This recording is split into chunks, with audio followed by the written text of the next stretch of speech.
السلام علیکم ورحمۃ اللہ وبرکاتہ۔ آج کل سردی کا موسم ہے،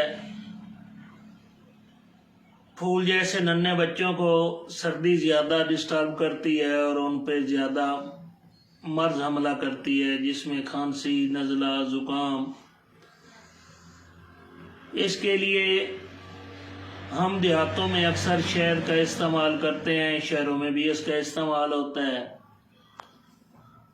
ہمیں چاہیے کہ ہم ننھے بچوں کو، جو یہ ننھی کلیاں پھول جیسے بچے ہوتے ہیں، انہیں انڈے کا استعمال کریں، سردی سے بچائیں، ان کے گرم کپڑوں میں لپیٹ کر رکھیں، کیپ وغیرہ کا استعمال کریں اور شہد چٹائیں۔ یہ وہ چیزیں ہیں، شہد وہ چیز ہے جسے شفا قرار دیا گیا ہے، یہ اللہ کی بہت بڑی نعمت ہے۔ ہمیں چاہیے کہ ہم بچوں کی حفاظت کریں اور انہیں سردی کے موسم سے محفوظ رکھیں، انہیں جرابیں، گرم کپڑے، کوٹ وغیرہ اور کیپ کا استعمال کریں۔